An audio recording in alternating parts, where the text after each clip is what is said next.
Fenugreek leaves म्हणजे मेथीची भाजी आपल्या निरोगी आरोग्यासाठी खूपच फायदेशीर आहे.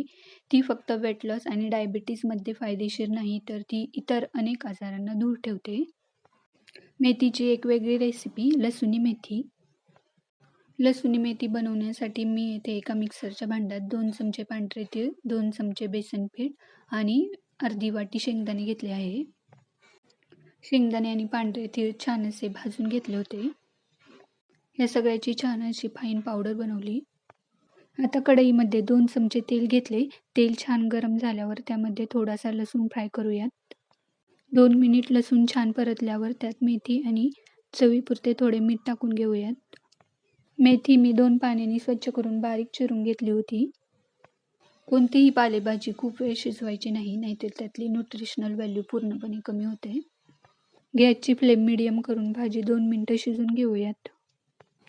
नेहमीच्या पद्धतीने बनवली जाणारी मेथीची भाजी, मेथीचे पराठे जर खाऊन खाऊन तुम्ही बोर झाला असाल, तर या पद्धतीची लसुणी मेथी एकदा नक्की ट्राय करा. अशा पद्धतीने बनवलेली मेथीची भाजी लहान मुलेही खूप आवडीने खातील. आता 2 ते 3 मिनिटांनंतर मेथी छान शिजल्यावर दुसऱ्या प्लेटमध्ये काढून घेते. आता याच कढईमध्ये मी भाजी बनवून घेणार आहे. त्यासाठी कढईमध्ये 2 चमचे तेल घेतले. तेल छान गरम झाल्यावर त्यामध्ये थोडेसे जिरे टाकून घेतले. या भाजीमध्ये जिरीचा आणि लसणाचा वापर थोडा जास्त करावा. भाजीला खूपच छान टेस्ट येते. आता जिरे छान परतले गेले आहे. आता त्यात लसूण टाकून घेऊयात. मी इथे 2 चमचे बारीक चिरलेला लसूण घेतला आहे. लसणालाही छान असा परतून घेऊयात. आता लसूण छान परतल्यावर मी इथे एक बारीक चिरलेला कांदा टाकून घेतला. त्यानंतर त्यामध्ये एक बारीक चिरलेली मिरची टाकून घेतली. हे छान मिक्स करून 2 मिनिटं परतून घेऊयात. आता 1 चमचा जिंजर गार्लिक पेस्ट टाकून घेऊयात. तिलाही छान परतून घेऊयात. कांदा लवकर सॉफ्ट होण्यासाठी त्यामध्ये नेहमी थोडेसे मीठ टाकावे. हे सगळे छान असे परतून घेतले. त्यानंतर एक बारीक चिरलेला टोमॅटो टाकून घेतला. तोही छान असा परतून घेऊयात.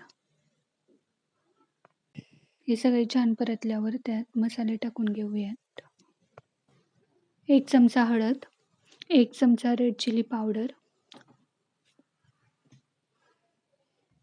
1 चमचा गरम मसाला,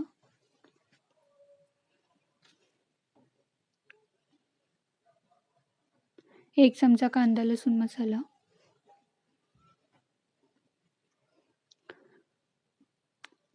आणि 1 चमचा धना पावडर टाकून घेऊयात.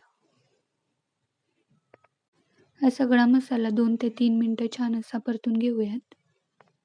हा मसाला छान असा परतून झाल्यावर त्यामध्ये शेंगदाणे, बेसन आणि तीळ यांची जी पावडर बनवली ती टाकून घेतली आणि मसाल्यांमध्ये तिलाही 2 मिनिटं छान अशी परतून घेतली.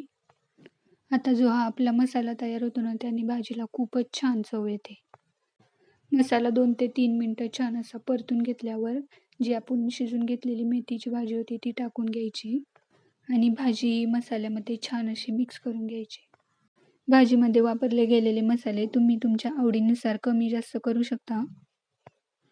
मसाला छान असा भाजीमध्ये मिक्स करून घेतल्यावर मसाल्यामधले सगळे फ्लेवर छान असे भाजीमध्ये उतरले जातात. त्यानंतर भाजीमध्ये गरम पाणी टाकून घेतले. कोणत्याही भाजीत गरम पाणी ॲड केल्यामुळे त्याची कुकिंग प्रोसेस कंटिन्युअसली चालू राहते, बंद होत नाही आणि टेस्ट पण छान लागते.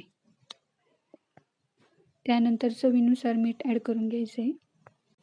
आता छान अशी मिक्स करून घेऊयात.